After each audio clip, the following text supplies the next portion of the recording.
Managing Violence Podcast, episode 64, with MMA legend Enson Inoue, as we talk Yamato Damashi and walking the warrior's path, both in the ring and out of it. I don't think I once took a fight thinking that I could beat the guy. That I never thought that this guy I can beat. I know I can beat. I don't want to fight him. I want to fight the guy that I don't think I can beat. I want to fight the guy who might bring fear into my heart. And, you know, that's how I chose the fight. So that it wasn't like because I was a tough guy or I was stupid. I just had a whole different objective.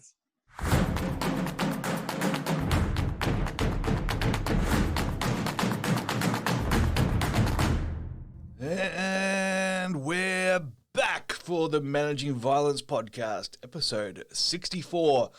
If you are new to the show, welcome aboard. Great to have you here. If you're wondering where the other episodes are, if you're trying to figure out where episode 63 or 62 or 61 are, they're all there. They're just under seasons. Season 1 through 6, 10 episodes per season, plus 3 bonus shows. Therefore, this is episode 64. Going forward, we will be just numbering the shows. So the next one will be 65, and if my math is correct, then the one after that should be number 66. But welcome to the show. It's great to have you here if you're new. If you're not new, if you're a returning subscriber, great to have you back again. Today is a pretty special show for me because I get to interview someone I grew up watching who inspired a lot of my life. He inspired some of my tattoos even. He inspired my email passwords when I was a teenager. Crazy stuff to be able to sit and chat with a legend in Enson Inoue. But before I get into Enson's story, I just want to extend to all of our listeners a thank you for supporting us.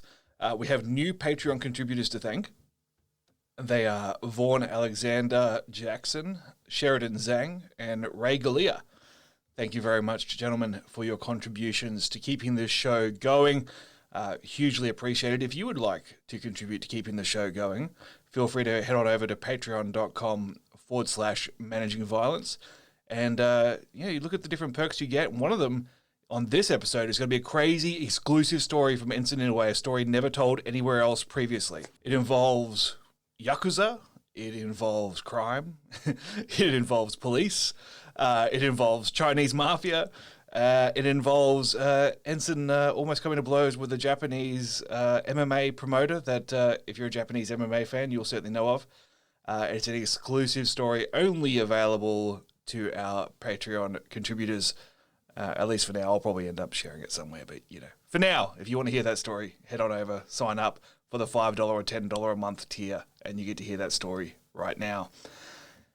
All right. Now, before I jump into the interview, I just want to direct you to our website, www.violencepod.com, where you can find all the other episodes. If you're an MMA fan, you'll find episodes with the likes of Tim Kennedy and John Hackelman, trainer of Chuck Liddell. If you're more into holistic violence, you'll find interviews with Rory Miller, Alice Amder, Tony Blauer, Richard Dimitri, Jeff Thompson, just to name a few. We've got academics, we've got Krav Maga, we've got traditional martial artists, we've got combatives, we've got pretty much anything you can think of. I don't think it's a stretch to say we are the most holistic podcast on violence going, and it's all because you guys have continued to support the show, so thank you for that. Please support us on social media as well. We're on Facebook at Managing Violence Podcast. The Facebook group is Managing Violence Tribe. Instagram at Managing Violence. And please search for our YouTube channel, Managing Violence with Joe Saunders. All right, I'm done plugging. I've got no one else to plug today. Oh, but if you would like to sponsor the show, do we have a deal for you? If you're interested in sponsoring the show and advertising on the show, your business is a good match for ours. Then head on over to violencepod.com and click on sponsorship opportunities, and you can download our media pack to see what we've got going on. All right, that's it for now. I swear, I'm done plugging this time. I really am. Promise. Here is the one and only, the legend, the embodiment of warrior spirit in early MMA, Yamato Damashi, Enson Inoue.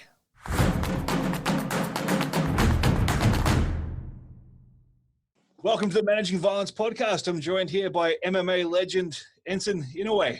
Enson, it is a tremendous honor to be speaking with you. We're just chatting offline about what an influence you were on me as a teenager. and it's super cool to be chatting to you now. Right, you make me feel old now. Yeah, I'm sorry, man. I'm sorry, but hey, if I didn't mention it, I'd be remiss. So, but for those of you who don't know, Enson, as I mentioned, he's a legend of MMA. He's fought in the UFC, he's fought in Pride, Shuto, a bunch of smaller promotions as well. He's fought the likes of Frank Shamrock, Randy Couture, Rodrigo Nogueira, Heath Herring, Igor Vovchanchyn, Mark Kerr, pretty much the scariest dudes on the planet at the time that when they were at their best as well. It wasn't like he went around and picked up guys as they were coming up or as they were retiring. Enson fought the toughest guys in the world at their peak. And man, you're a legend, and you're a legend in a way that is most modern fans probably wouldn't understand, because they look at a record and they go, yeah. Not that good. It's not a 50-50 record, but man, if you were around during those early days of MMA, you know what made Enson in a way a legend. So, Enson, man, before I just ramble about your career, I've got to ask, to get things started. I mean, you were famous for having a really like a warrior spirit. You're probably one of the guys in early MMA who really embodied that true warrior spirit, the Yamato Damashi. When did you first sort of feel that was part of your personality? Like, when did you learn about this, or is it something that's always been part of you? I think it's always been part of me. I think as a child, I was always like that. When we were at the intermediate schools, the Asian kids would get their money stolen from them. And, just the way my dad brought us up was, hey, you stand up for yourself. And I think that's where it all started. I think the refinement of the idea of, the warrior spirit of Yamato Damashi happened when I came to Japan. When I started training, I think a big influence for me was one of my kickboxing teachers, Watanabe Sensei. Even today, he'll say things that, help you embody that spirit. I mean, he's on the real extreme side of it, but it kind of gives you the perspective of what he's trying to say, So, I know you did a little bit of martial arts growing up in Hawaii, mostly from self-defense, but you were actually more into racquetball. Is that right? Yeah, so self-defense, I did it just for I did some karate, did some taekwondo, hapkido. It was just because in Hawaii there was always a lot of street fights, and I always wanted to be, properly prepared to defend myself in case I get into a situation. Yes, but my main thing was actually racquetball and baseball. Yeah. Actually, I was just chatting to John Hackelman a couple of weeks back, and man, Hawaiians have a different perspective on self-defense, huh? Yeah. So yeah, it's a lot of street fight. It was a lot of street fights back in the day, and being Asian, back in the day, the bigger person was a stronger person. So as an Asian, as a smaller person in Hawaii, you'd be targeted for your lunch money, and targeted to be picked on or ridiculed. So it's either fight or flight. One of those.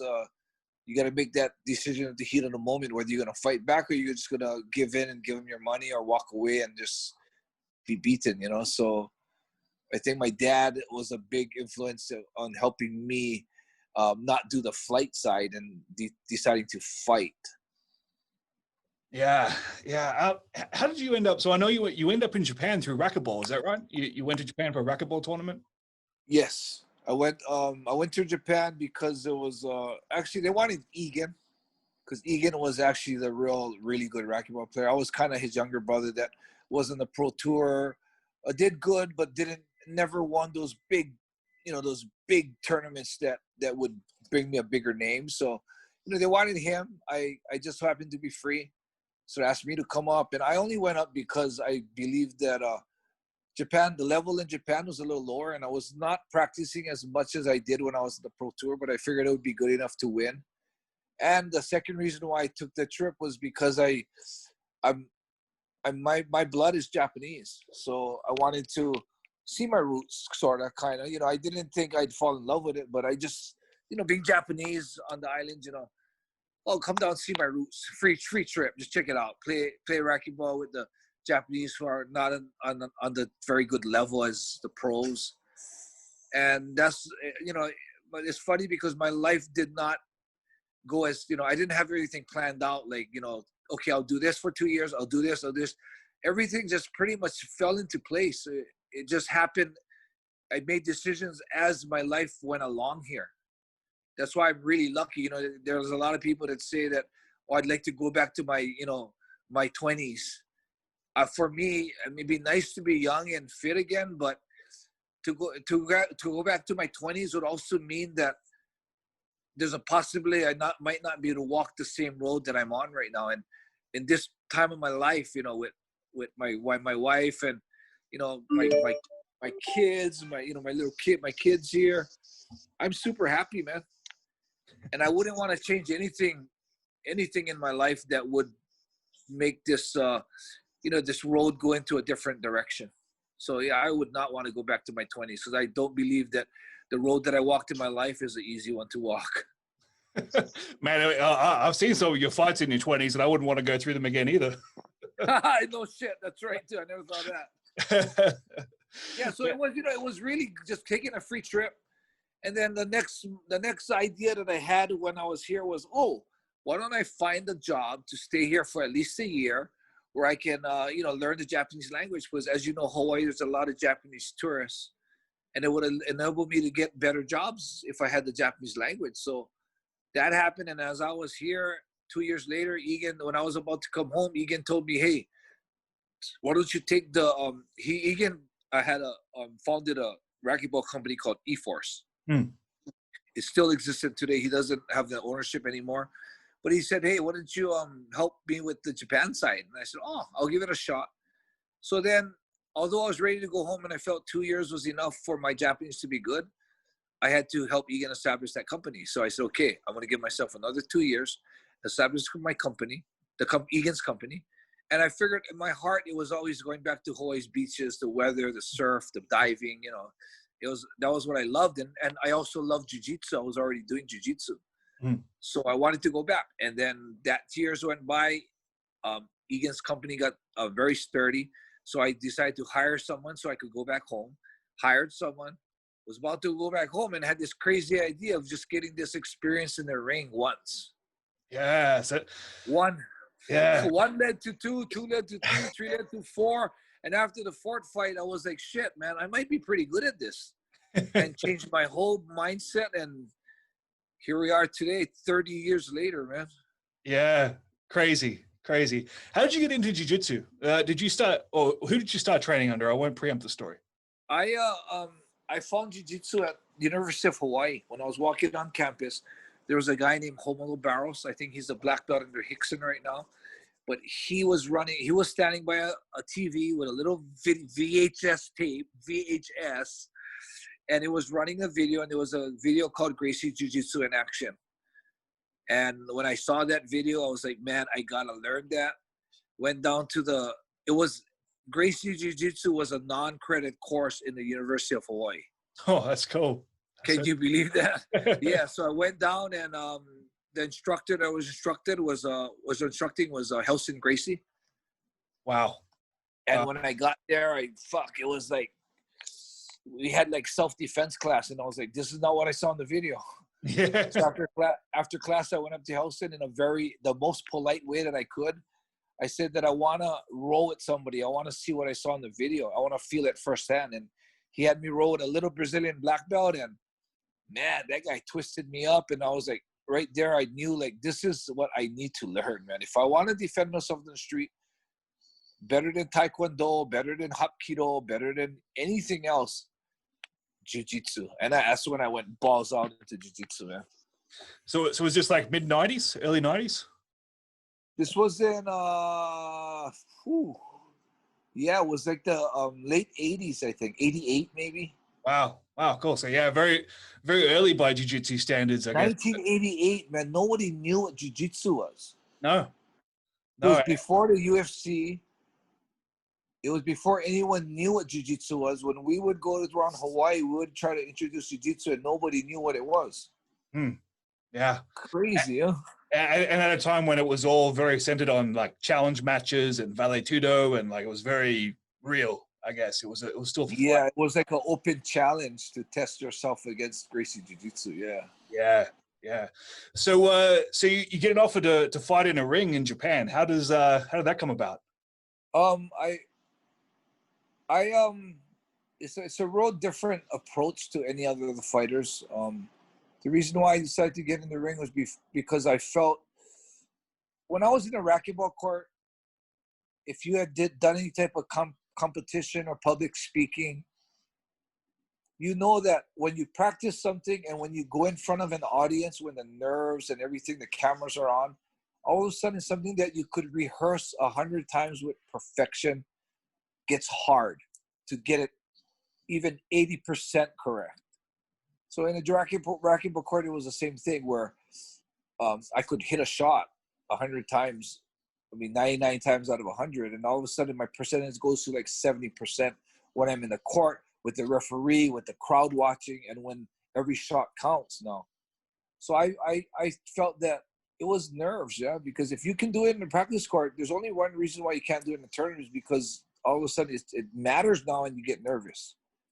And I remember when I was little, I saw a show where a kid, a family was driving in a car, and the car got into an accident. It rolled over on its side and got on fire. And the father of the family was in so much panic he couldn't open the doors. Not because the doors were squashed or crushed, it was because he was in panic. His whole family burned and died. And when I saw it, I thought, man, it's another step over sports. If I can control it if I can't control my emotions in sports, I'm not going to be able to control it in the life in this situation.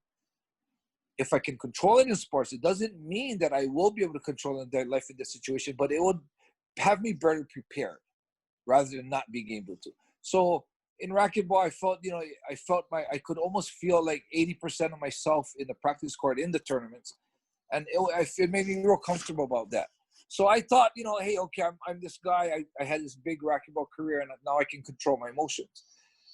When I was doing Jiu Jitsu, I remember when I was in Japan, Rickson came up for the Volley to Japan. It was 1996. And Rickson was a personal friend because when we trained with Helson, Rickson would come visit because they love to surf. Yeah. And whenever Rickson would come, we'd get to meet him, we'd talk. I'd pull hoist, Hoiler in the garage, and we'll roll together, and they'll teach me a lot just like on the side as friends. So they were like personal friends. So when Rickson came in to fight in Volley to Japan, Rickson himself got me a couple of tickets to come with a friend to watch. When I went to watch, I'm not even in the ring now. But when Rickson won, I found myself not being able to control my emotions. I jumped up on the seat. I started screaming, and I was thinking, holy shit, I cannot even imagine what kind of emotions would be running through my veins if I was the one in the ring. So right there, I had this little, this little bucket list thing that I gotta get in the ring once. So that's how it started. I called different associations. I remember I called Pancras, I called Rings, I called UWF. And Pancras and Rings, they're such an organized association that they said, okay, every so many months we have a Shindeshi test, which is a new boy test. Yep. He said, we'll let you know, send in a resume. I sent in all my resumes, waited for the call. And then as I was waiting, I called UWF. UWF, I watched the videos. They looked like it was like a real fighting. So I called them and they told me, oh, you need to be this high, this old, and this big. And I'm like, wait a minute, this is weird.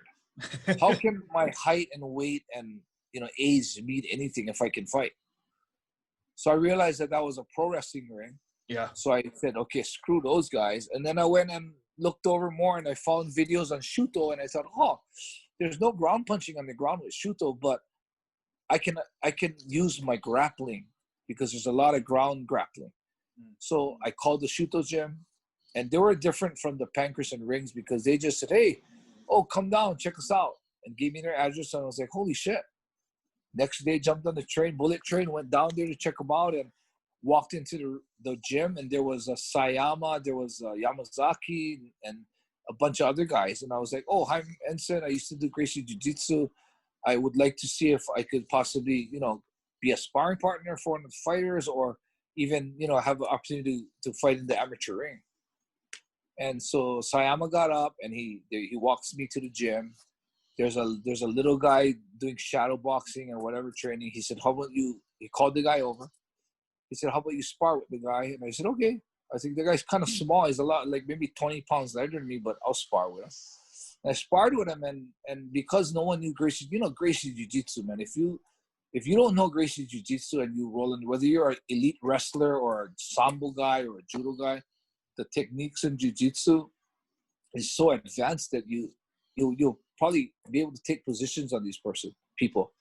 And the guy that I sparred with, I took his back, I mounted him. I mean, I pretty much had my way with him. And after the sparring, I remember Sayama, who is the first Tiger Mask, yeah, he looked over at the guy and he goes, "Konohito Skairu." So it was kind of weird because I'm a person, and in Japanese you don't use those words unless it's for a thing. It was literally said that, oh, we can use this guy. And then I was like, whoa, you can use me? I was like, okay. He looked at me, he goes, your pro debut in 3 months. I'm like, whoa, and I backpedaled. I said, wait, pro debut? I said, I just want to get in the ring and experience the man-to-man combat, whether it's a big arena, small arena, that nerves, I want to experience that. He goes, don't worry. He kept assuring me, don't worry. You'll be okay. Don't worry, you'll be okay. And I was like, okay, I'll trust you. And I said, okay, let's do it. Moved into the gym and trained. Found out later that kid that I sparred with was Nakai Yuki. Oh, wow. Yeah. And that's pretty much how it happened, man. And I didn't plan to turn pro. And so I had no amateur fights. I went straight into the pros. And he said, don't worry. And I said, oh, shit, you know, okay, I don't know how to strike. So he worked me takedowns to get to the ground. And then he had this idea that, okay, to accommodate your style, we'll make a special rules called freestyle rules where you can strike on the ground. And I was like, oh, shit, let's do that. Okay, fine. And that's how it all started, man. That's just got the ball rolling, man. And I, you know, honestly, up until the fourth fight, I was, okay, I'm done. I'm going home. I got my experience in the ring. Whether I can control my emotions or not 100% in a life and death situation, at least I've had the experience that I will be better prepared. Yeah. And, you know, Sayama spent a lot of time helping me, training me for the striking and the tackling. So, you know, I felt obliged to him. I mean, the first fight I have, usually I was second fight of the night, usually you get little black and white writing about your result in the magazines. I had a full page color. Wow. And I was like, and you know, Sayama just got excited, like, oh my God, we'll have who you wanna make you fight next? I'm like, whoa, next. One and done, man. I'm out of here. But he, you know, then I felt obliged to him because he spent a lot of time with me. So I said, okay, you know what? I'll fight one more. And then, like I said, it went up to the fourth fight. And when I fought this Andre Menard, which was a big K1 fighter. And when I beat him, I was like, the wheel started turning in my head, man. I was like, ooh, maybe I'm pretty good at this. I decided to, you know, train full time. And that's how it all started, man. Yeah. What were those early days of MMA in Japan like? I mean, we've heard a lot of stories about, you know, the early bare knuckle days in the US, and I mean, anyone who's a fan of the sport knows about, you know, the Vale Tudo challenge matches in Brazil dating back to the 50s. But what was that early time like in Japan, where like you had all these promotions, most of them were started by pro wrestlers. So you've got like some that like UWF that were like a work shoot. You got some that are like Shuto, which had a pretty good infrastructure. Pancrase had an infrastructure. Was it as crazy as it seems that it was in the like elsewhere in the world? Well, it was pretty organized. You know, Japan is a very organized country, so there was never like outside brawls or, you know, that kind of stuff, or dojo challenges like that.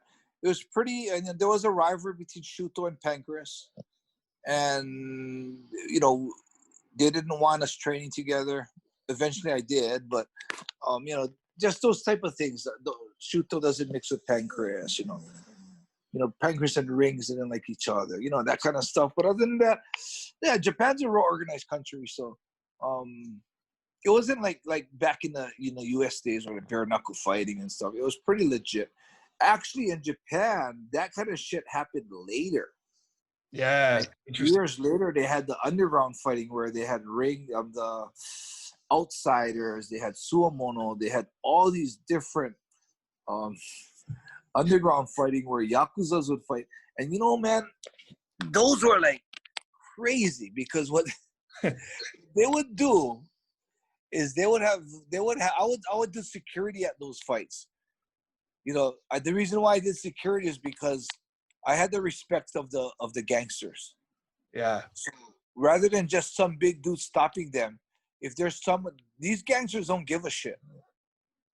But if I was there and I was the one stopping them, they would really hesitate to really disrespect me because they respected me so much.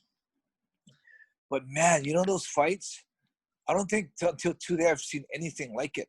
They would have, like, say, one day I was watching the fights, boom, fight. All of a sudden, in the middle of the event, in the crowd, a fight breaks out. Uh-huh.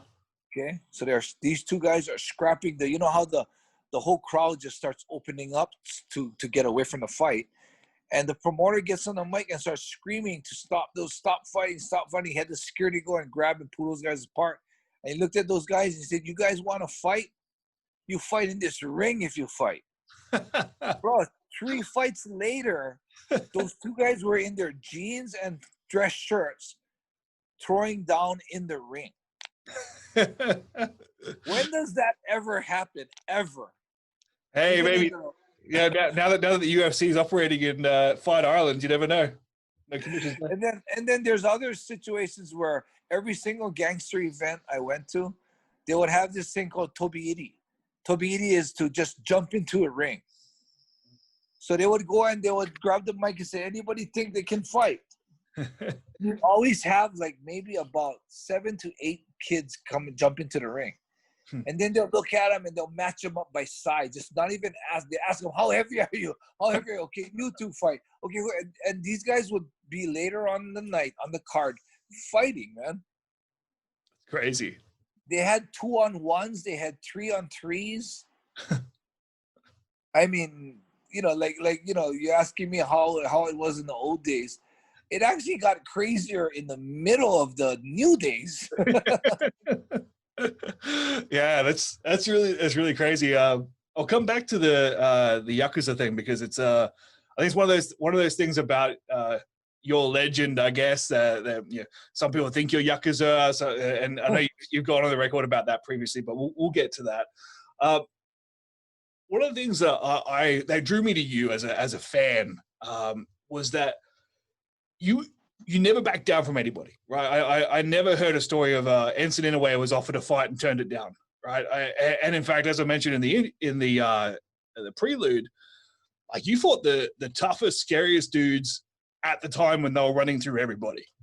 And I'm just curious, was that deliberate? Was it just that it was a good payday? Like, what was that thought process for you? Like, you never seemed interested in padding your record and getting a couple of easy wins. Well, okay, it's just because of my whole reason for fighting wasn't to become a champion, wasn't to hold a belt, wasn't to pad a record, wasn't to be this, you know, like Cormier. It kind of annoys me when Cormier goes off with being the GOT.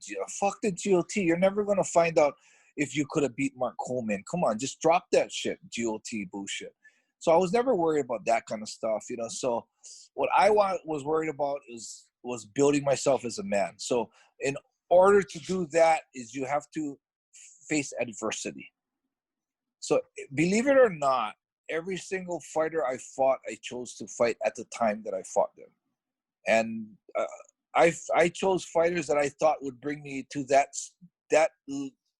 situation in the ring that I would either fight or flight, or I would break and run. You know, I mean, I just wanted that to test my heart and see how strong it is and how strong I can build it. You know, I fought Nogueira when he was a top fighter. I fought Mark Kerr after he pummeled Hugo Duarte, which was the only guy who actually really challenged Hickson on the beach. I fought Heath Herring after he beat up Tom Erickson, and Tom Erickson was considered the beast of wrestlers. Yeah. You know, so you know, it kind of makes me see that today is a real different age, because you see most of the fighters, every time they're going to fight somebody, they're going to fight him because they can beat him. Yeah. I don't think I once took a fight thinking that I could beat the guy. That I never thought that I can beat this guy, so I want to fight him. And I always felt like this guy I can beat. I know I can beat. I don't want to fight him. I want to fight the guy that I don't think I can beat. I want to fight the guy who might bring fear into my heart. And that's how I chose the fight. So that it wasn't like because I was a tough guy or I was stupid. I just had a whole different objective. And it's not an objective that I believe would be a recommended objective for the fighters today when they're trying to become famous, rich, and have belts. Yeah, and I think it is worth mentioning. Like, it was a different time when it didn't matter if you lost the fight, because as long as you put on a good show and people wanted to pay to see you, then you'd keep getting booked. Like, you'd keep getting fights. Now, like, you lose 3 in a row, you're done. Like, your career is done. Your earning potential is done. It's real hard. You know what, too? It wasn't hard not to fight for fame, money, and fortune because we didn't have any. There wasn't any options. So if I was here now and I'm sitting down, if I was an active fighter now today, and I'm looking and say, okay, I can fight, say, Stipe right now, and get maybe paid good. Or I could fight somebody that's weaker and fight some nobody that, I could beat. I would, but okay, if I fight that person that I could beat, you're going to be on TV. You're going to be, you're going to have this fight bonus plus because you won. It'd be hard, to choose something, that the harder route. Because, it's like losing to Stipe. If I can't beat Stipe and I lose to him, I won't get anything. I won't get the fight bonus. They'll look at me like, oh, this guy just got beat up by Stipe. He's not that good.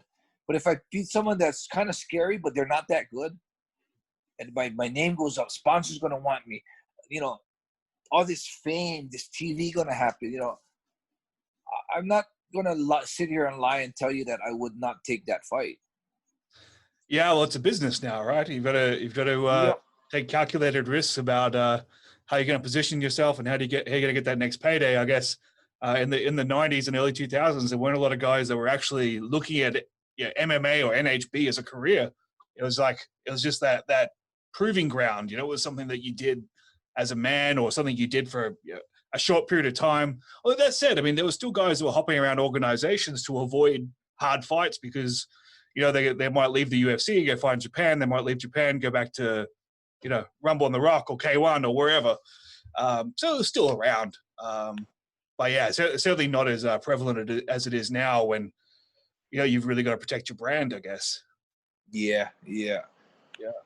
I'm very curious. Your fight against Igor Vovchanchyn. And like, you might be the worst person in the world to actually ask about this fight because you probably have less memory of it than I do. But man, that fight is a thing of legend in MMA, and I've shown it to modern MMA fans that have only watched since The Ultimate Fighter or even more recent, and they're just like horrified that fight continued and that you were allowed to be hit so many times. Like that. We'll get into that. But what was your strategy when you were fighting Igor? Did you have intention to take him to the ground? Did you want to stand and bang with him? What was your? I know you wanted to face your fears, and that's arguably the scariest dude on the planet at the time. Well, yeah, the reason why I wanted the desire to fight Igor was I saw him knock out Francisco Bueno. Yeah. And he's, Francisco Bueno is a huge guy. And he turned his lights out with one punch and was able to knock him a couple more times before he hit the mat with his eyes rolled back. And what made it more dramatic for me was I was sitting in the front row and his girlfriend, Francis Bueno's girlfriend, was sitting 2 seats over. And she started screaming bloody murder. And he took a while to get up, if you remember that fight. Yeah. He didn't get up for a while.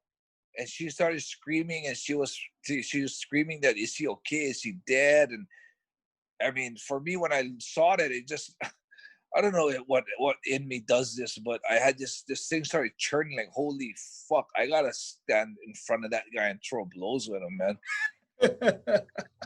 That's the opposite reaction of everybody else in the crowd. When I asked,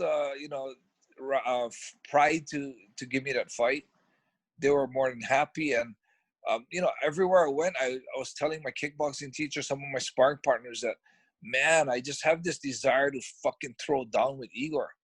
I mean, not only because I need to face wanted to face my fear zone, I also didn't think he'd expect it. Yeah. So I thought, in a way, it'd be a good strategy, because he's going to think I'm going to want to go to the ground because I'm a jiu-jitsu guy. So my whole game plan right there was to fake a tackle and just throw down blow for blow until somebody goes down. And to my surprise, he threw me to the ground. Yeah, that was very interesting, man. Look, for those that haven't seen the fight, I mean, it's something. Firstly, it was a 10-minute first round, so there was no one's getting rescued after 5 minutes to go regroup and get some advice on what's going wrong. But also, I mean, it was before, I guess, fighter safety was the number one priority.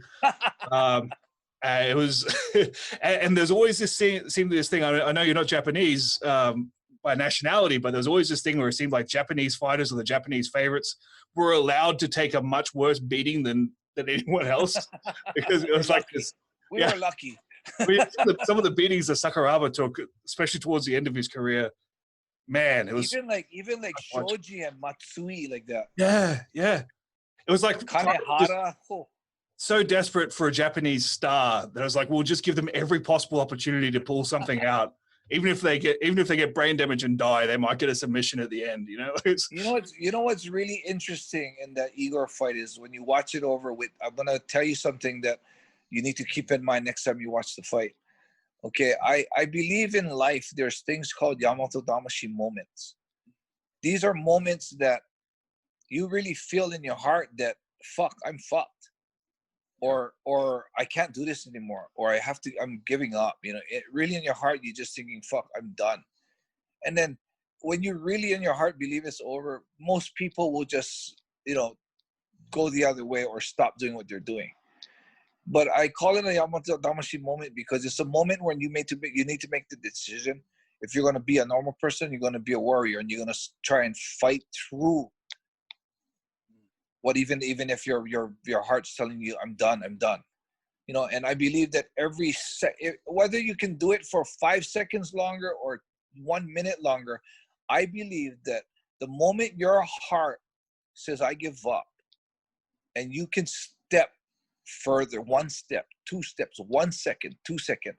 Every second you can continue after your heart says, I'm done, you're building your character and you're building the strength in your heart. Yeah, so the interesting thing is what a Yamato moment for me might not be a Yamato moment for you, and vice versa. Yeah, like for you, maybe, or have you ever walked more than 10 miles in a day? Yeah. Okay, how about 30 miles in a day? No.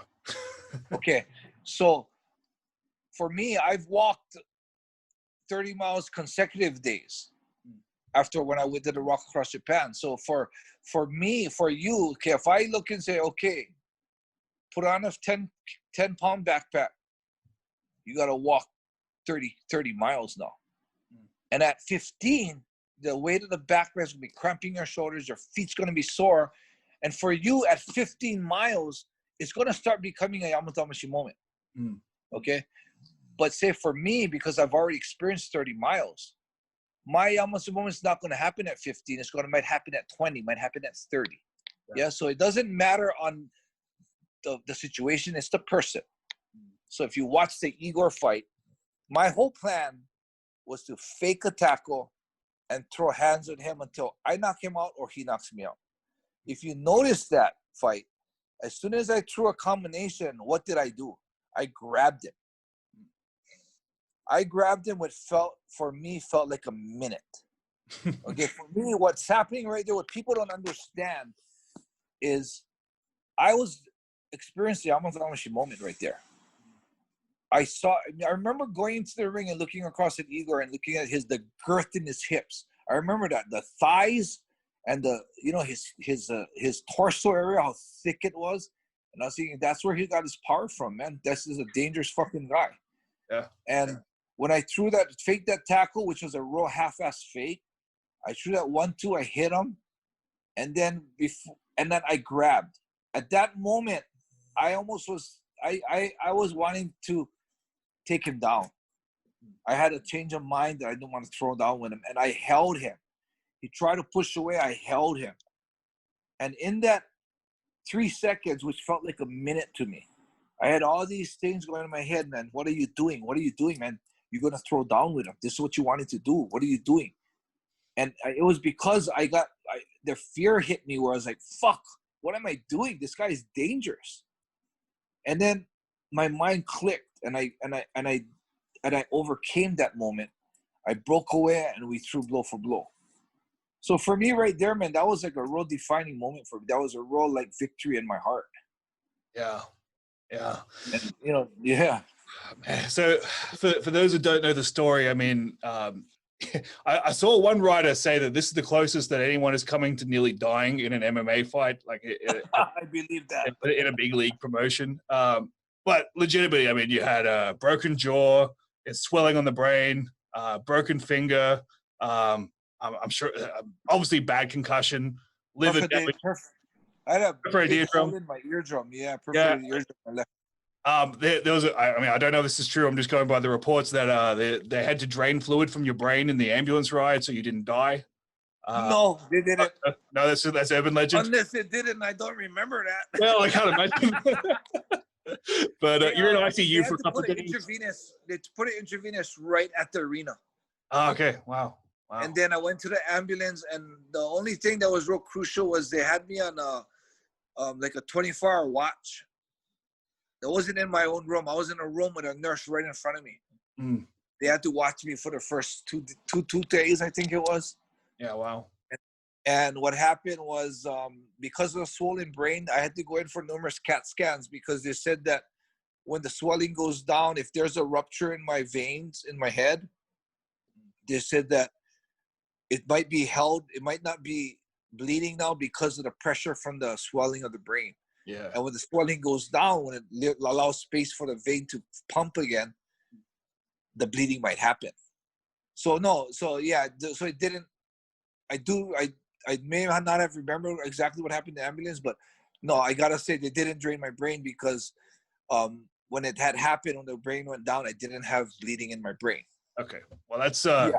I mean, that sounds better. You can tell people that because it makes me sound even tougher. Yeah, I mean, I don't think it makes the story any less dramatic. That's true. I had to wonder. Like, I actually rewatched the fight last night when we after we set this date. I was like, I want to rewatch this. But did you know how badly hurt you were like during that fight? I mean, Eagle was landing bombs on you, and you for a lot of the time, like your head was on the mat too. Like you weren't even postured up. You were laying back, and you're just wearing the shots full force in the face. Did you know how bad you were getting hurt? No, I've never been hit like that, and I wouldn't know unless you really take an X-ray and stuff. But I could feel on the shots that this is not good for my head. And I could feel the shots really. It was real weird because when I fought Mark Kerr, the damage felt like like, oh fuck, I'm gonna get bruised here. Oh, I'm gonna get cut here. But for some reason, Igor's punches was something that it felt like it went through my head. Yeah, it was really different. And if you notice the fight, when you watch the fight, if you look at there's a lot of times when I got hit with a real hard punch, I would purposely look in the corner and just say, I'm okay. Yeah. But they weren't asking me. I was just doing it to fuck with Igor because I know he knows that he hit me with a solid shot. Yeah. And for me to not start cowering or turning my back, instead I look at my corner and say, I'm okay. And then hit him in the face. Yeah. And that got to be like a mind fuck, So I was trying to mentally play games with him doing that, So, man, it was crazy. I remember Egan saying 10 seconds. Yeah. So when that happened, I kind of didn't worry about, recovering guard, or he was kind of on the mount. So I just kind of turned to the side, trying to just, absorb the punches, but make it to the round. And fuck, that 10 seconds felt like 2 minutes, man. He Yeah. was like hammer fisting me, and I was like, holy shit. Yeah.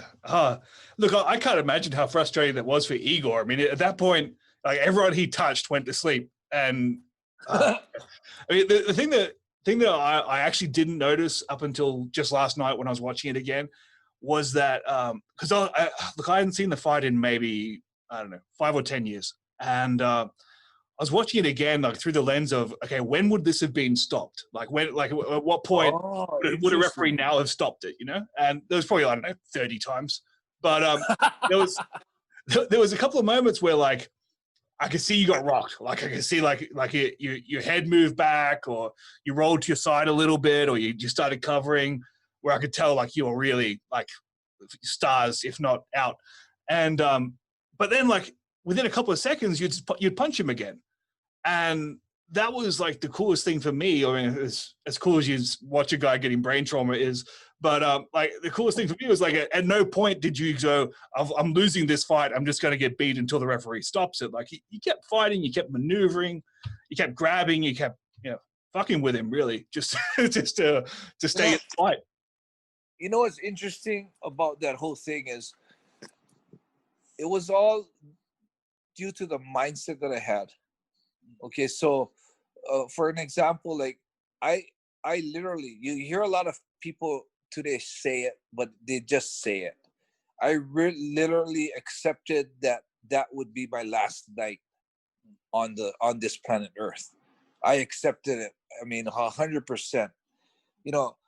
When you think about it, accepting life, your life ending, you're not going to freak out in a broken arm. You're not going to freak out when you feel like I remember the punch that perforated my eardrum.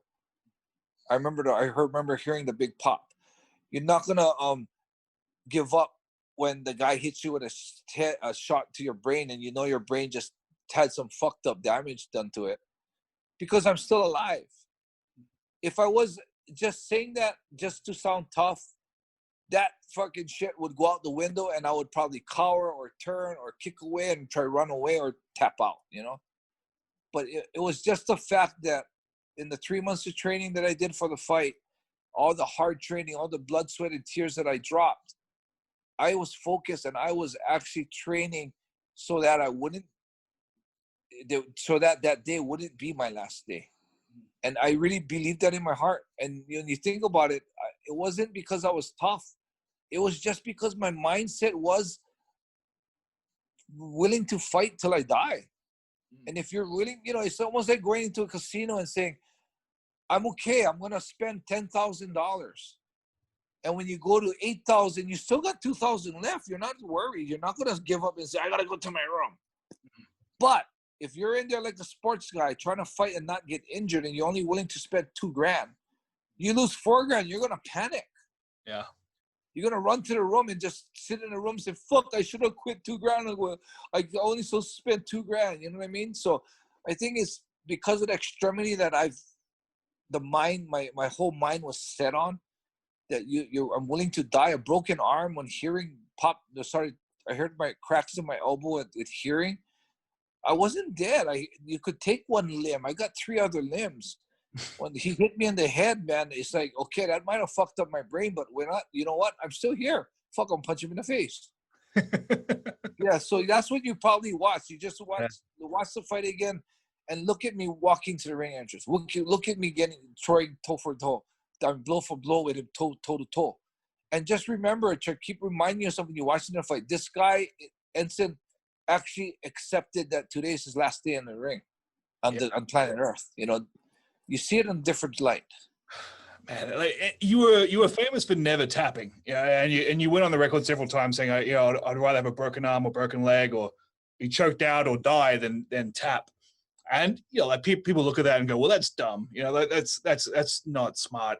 But they're looking at it from the lens of sport, to win a title or to win money. Whereas for you was about something so much deeper than that. And I just wonder, like, you're going into a fight acknowledging that this might be the day that you die. Does that change the preparation? Does it change like the emotional preparation? Like, I mean, how does your family process that you're stepping into an environment where you're prepared to die? Like, what was that like? Well, as far as my changing my training, I always look at fighters and I say, if you had to fight to the death in your next fight, would you change the way you're training today? And I said 90% of the fighters say, hell yeah, fuck. If I had to die, I was gonna die. I would train harder. But I mean, for me, I felt that it wouldn't matter for me because I trained as hard as I could. And maybe it was because I knew in the back of my head that I was willing to die. So for me, the training wouldn't change at all. I mean, my family, I don't know if I've really emphasized to them that I'm planning to die. They don't know they never saw the letters I wrote before my fight. I wrote good, I was doing what I loved. And at that time, I felt like if I died in the ring, there's no better place to die. Rather than a car accident or a plane crash or by cancer. Man, dying what you love, doing what you love. I mean, what better death could you ask for? So for me, I wasn't worried about dying. I was willing to die. What I was worried about was the people that I was going to leave behind. Yeah.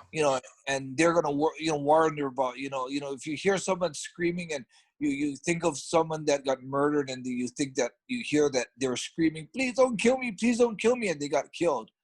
Man, the pain in your heart knowing that your daughter or your friend just suffered before he died and was crying out for help. I mean, the suffering and the fear that they felt just hurts your heart, man. So for me, my big thing was writing letters to the people that I cared about was to let them know that, hey, you know what? I've lived a good life.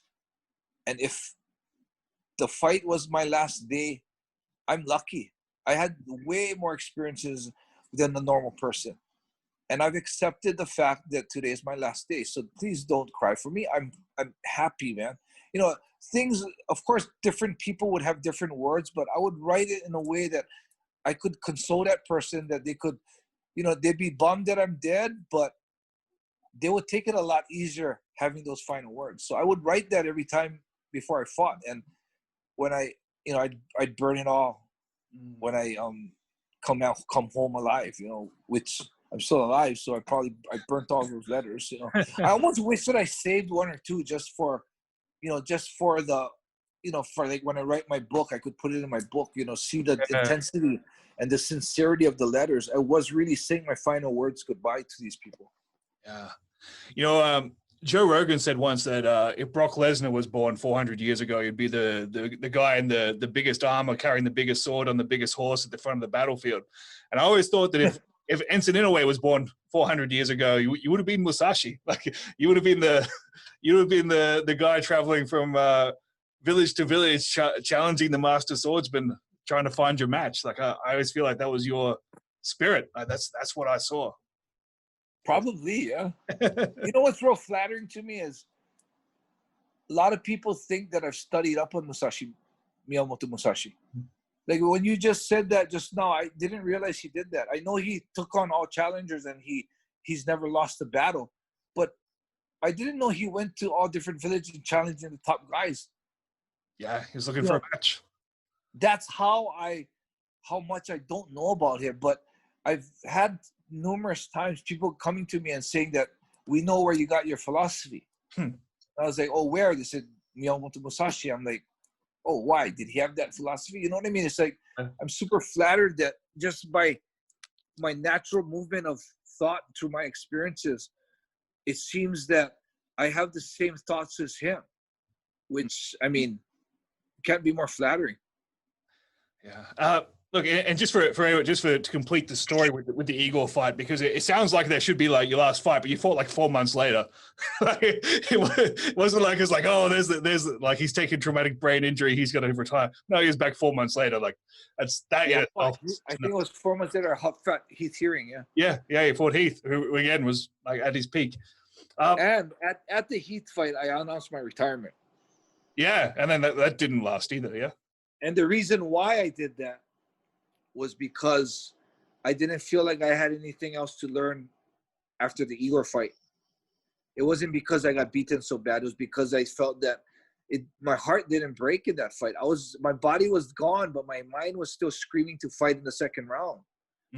Yeah, So well, I felt like your voice was screaming too. Like that's an iconic moment where the doctor calls it and you're like literally laying on the ground in your corner because they can't even sit you up, and you're screaming no, no, no at the doctor and trying to fight Egan to let you stand up, even though like you physically couldn't stand up. I mean, that's, I could stand up, but it was a week later. So you could just postpone round 2 before like another. Maybe I was asking for a week break between rounds.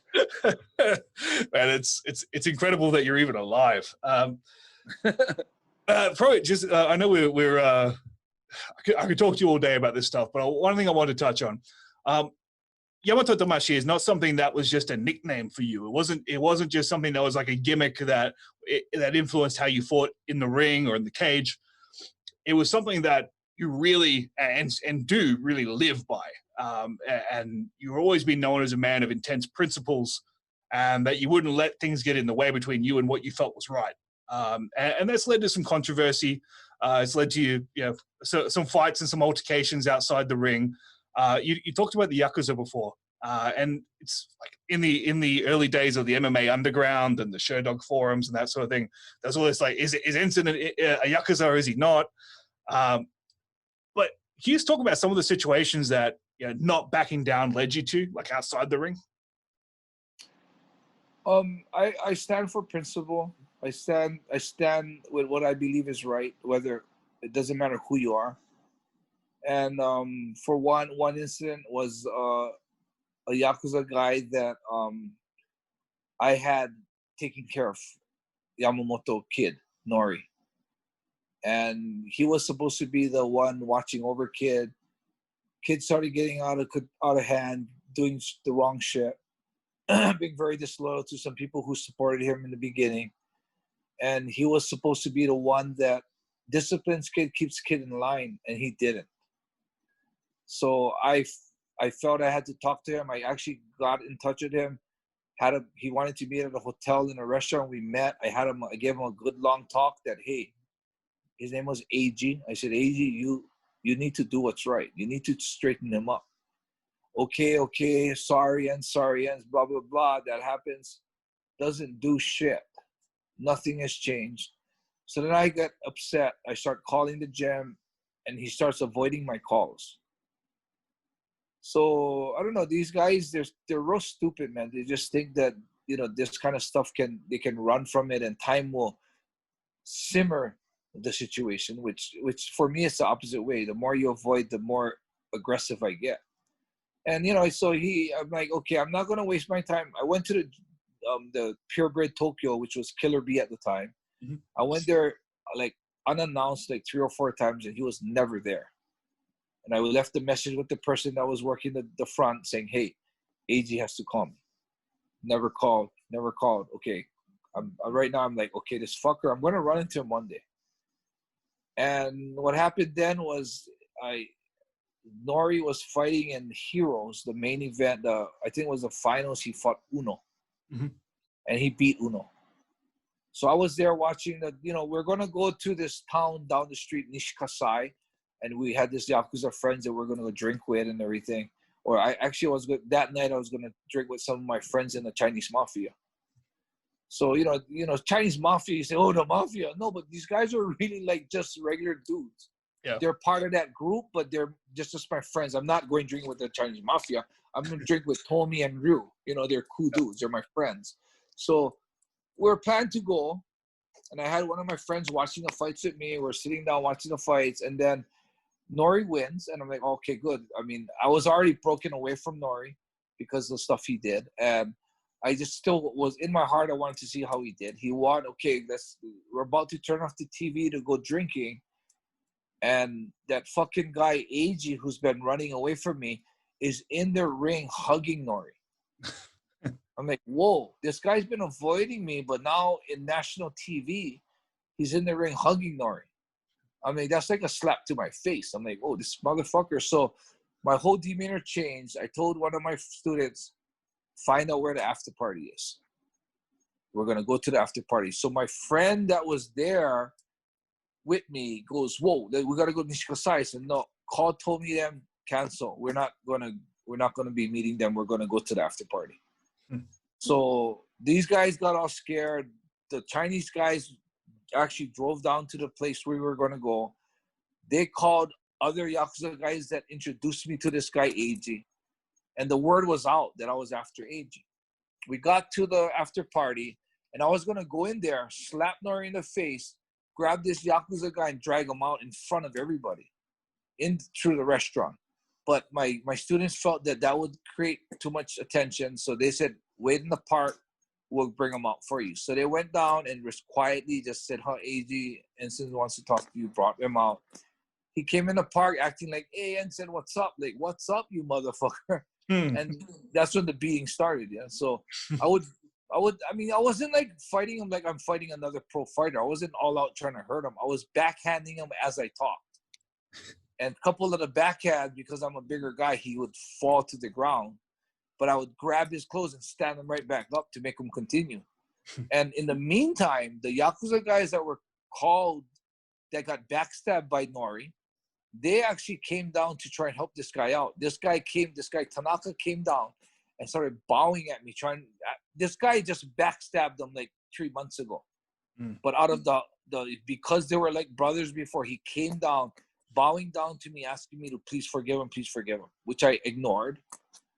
And then what happened then was, it was about a 20-minute meeting. His face was all bloody. His nose was broke. I mean, it was real bad. The look was bad, but he was alive and he was totally able to stand on his own feet. And the funny thing is, this is just really what happened was, you have these old neighborhood ladies that just don't give a shit. Well, one of these old ladies, like 70 years old, comes out of her house and starts screaming at us. And it's so taking, what the fuck is all these noise? I'm gonna call the police and all this kind of shit. We're like, and one of my guys starts arguing with her. And his name was Ikeda, and Ikeda Shacho, and I said, Ikeda, stop. I said, don't argue with her. We don't want to call in the police. We apologized, and we went over to the next park. There was like a bunch of parks next to each other. We went to the next park, and apparently the word got out to AG's higher ups that this was happening. So we got to the next park. I swear, it looked like monkeys coming out of the trees, man. Out of the bushes came 3 big Yakuza guys, and they were pissed off. They're screaming, rah, rolling their R's, and and the Chinese guys that were with us went in front and stopped them. And they acted like they were gonna beat me, And I was like, man, this is fucked up. I looked at the Chinese guy and I said, let him go. And I looked at the top Yakuza guy, this guy Hasegawa, and I told him, let me say a few words. And if you're not happy, we can do what you want. I mean, you want to go all out, we can go out. We'll just brawl. And when they let him through, he came up and he had that real like demeanor coming up to me and kind of looking, staring at me. And I said, Hasegawa, I said, I just want to ask you one thing. I said, if someone fucks you over and you only punished him 20% of what you really wanted to do, don't you think that'd be nice? And he looked at me, he goes, 20. He knew what I was saying. And he goes, 20%? He said, look at AG. And he was standing, AG was standing there with blood dripping down his face. And he goes, look at him, look what you did to him. And I looked at him and said, yeah. I said, you know how long I've been beating him? I said, I've been beating him for 20 minutes. I said, if I wanted to hurt him and kill him, I said, how fast do you think I could kill him? You think it'll take me 20 minutes? And he looked at me and he realized that, holy shit, Enson wasn't going that hard on this guy.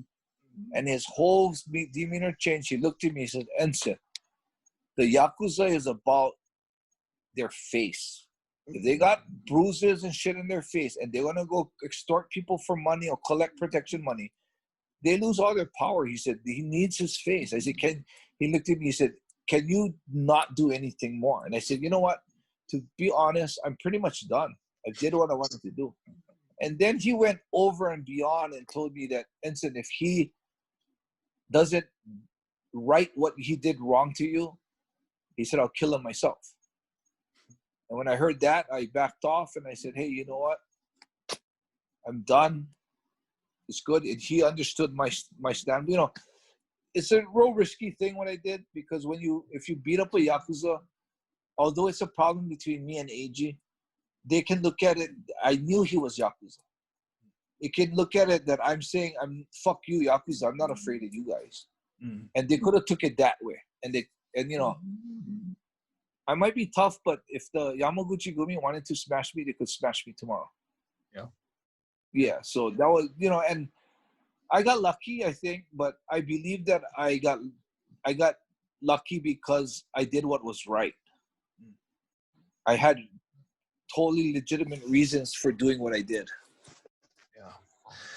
Man, just to close out, your story doesn't end with your fighting career, and I think it's really important that talk a little bit about what you've been doing basically since the earthquake and the nuclear disasters in Japan, and just walk us through a little bit about what you've done and the money you've raised and the aid you've been able to provide for people in the affected areas. Well, when that happened, man, I just drove up north to check on some people. I'm not no big humanitarian. I wasn't like, I gotta help people. You know, I was pretty much going and looking out for friends. I went to check a friend. He was okay because his area wasn't near the water. His apartment was all busted up, but he was okay. He would have to make some repairs and, you know, all these damages, fix the damages, but he was okay. Got a call from another friend. Said, can you check on my other friend because we can't get in touch with him? And I was like, okay. I figure, hey, I'm up north. The guy's up north. And the girl who asked me to do the favor said he's in Miyako, which is up north too. So I said, okay. I said, give me his address. I'll check him. I'll try to find him, see if I can find him. Put that fucking address in my navigation. It's fucking 6 hours north. And I've already been driving for like 4 hours or 5 hours actually because of the earthquake. A lot of you couldn't stay on the highway. You had to get off because of the cracks. Go back on, get off. All the cars driving on the road was all either police or army. I was the only normal car on the road. And I said, okay. I already promised her I would check him in. So we made that drive 6 hours north. We found the guy. We're fortunate because when we found him, his family was in an evacuation center. If we knew no one in the evacuation center, we wouldn't have access to that place. But because his family was there and we were with him, we went and he took us to see his family. I got to see all the people living in cardboard boxes in the gymnasium. I decided to, I had a hotel 3 hours away in the nearest town that wasn't damaged. And we just drove out to that town, got a hotel, and decided to bring back supplies for the people when we came back. You know, up until then, I thought, you know, giving, I believed in my heart that the true meaning of happiness wasn't receiving, but it was giving. But I really didn't understand that giving to people that you don't even know could bring so much joy and happiness in your heart. And that opportunity helped me realize that, because when I brought, you know, clothes, I looked at what they needed and they had nothing, man. Some of these people ran out barefooted. So we got, you know, shoes and, you know, clothes and, you know, all these necessities, toothbrush, toothpaste, you know, soap, shampoo, like all these stuff. As much as I hate cigarette smokers, I got cigarettes, you know, you're not supposed to bring alcohol, but some of them wanted wine or brought, you know, all these stuff. Went back there and got into, because we knew the guy, we could get in there. We came in and we just started passing out stuff. And man, you know, there's I remember giving a lady that didn't have shoes, and I gave her shoes, and I still remember it vividly today that she looked at me, and as her tears welled in her eyes, she held those shoes to her chest, thanked me, and turned around and went back to her little cardboard box where she had pretty much nothing. Yeah. And I was like, oh shit. When I saw it, I was like, man, I just had this feeling I wanted to do more, but I didn't know what else to do. And then when I had the third trip, I went up there, I brought a reporter with me, and then this guy, Daniel, and he started interviewing the people. And he asked this lady, man, how is everything going? And she looked at him, and I remember this too, this just choked me up. And she looked at him and he goes, you see this shirt that we have? This is from Enson. She said, do you see the shoes I'm wearing? She said, this is from Enson too. And she said, you see the underwear I have, and the reason why I can brush my teeth is this is also from Enson. And when she said that, man, I was like, holy shit. I just felt like right there in my heart, I felt right there, like I'm gonna help these people until they get back on their feet, man. And I don't know how many 9 years later, 10 years later, or 9 years later, I'm on my 54th mission. Wow. I'm still doing it, man. I'm still doing it. And unfortunately, I lost touch with a lot of people that were moved out of vaccination centers. Yeah. I had a good connection with a temporary housing that had 2,000 families. I lost touch with all of them, but I'm still in touch with an orphanage. And we've been bringing shoes to them every single year. So these kids been getting brand new shoes from me every single year. There were 88 kids in the orphanage. And, it hurts me right now because of this pandemic right now, I had to cancel 3 of my trips to Hawaii, where I have a shop in Hawaii that I sell bracelets on. Yeah.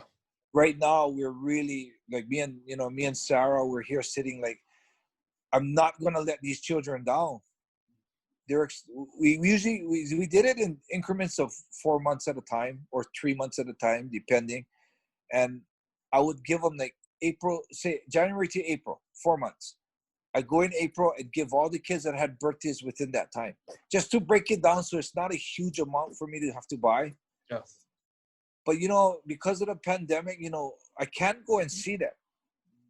One, I can't go and see them because of the infections, and I don't want to create any danger for the kids. Two, the income I have is almost zero now because I can't go to my shops. I can't do seminars. I can't travel. I can't do anything. So we're at the stage right now where we're trying to accumulate enough, because I'm thinking those shoes for all the kids is probably going to accumulate to $3 to $4 grand. Yeah. And I don't have that right now. Yeah. But we're accumulating it, and so I've always had this luck that something happens, and I needed money. The money would come somehow, and I know by December I'll have enough to go into a store, and if I can't see them, I'll send it up. But these kids are going to have their new shoes for 2020. Yeah, you're an incredible human being, Enson. And look, I'm sure there's going to be listeners that want to contribute. Look, I will contribute 100% from the show, because that's an incredible mission.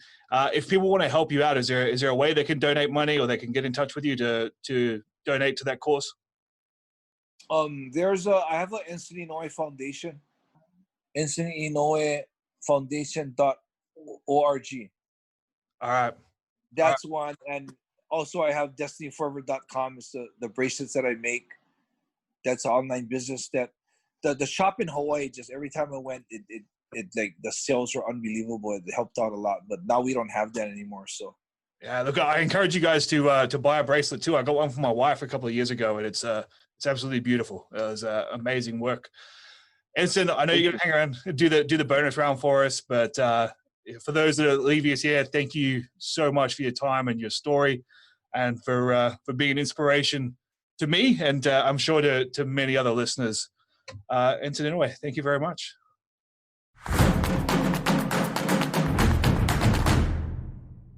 What a remarkable human being, and what a warrior Enson Inoue is. I mean, I really hesitate to use the term warrior ever, unless I'm talking historically. But I can't think of a better term to describe Enson Inoue. As Enson mentioned, his humanitarian work is ongoing. He's made 50-odd trips now into the tsunami and nuclear-affected areas of Japan, supporting orphanages, people that were displaced. He's an incredible human being, and he's not someone who got rich from MMA. He's not a spoiled professional athlete. Enson was fighting at a time when you fought for honor, and certainly for him, it was more important, the process of fighting, than it was to make the money. Enson is doing this all out of his own pocket. So if you would like to contribute to Enson's mission, head on over to EnsonInoueFoundation.org. Or purchase a bracelet that he personally makes with his wife Sarah at destinyforever.com.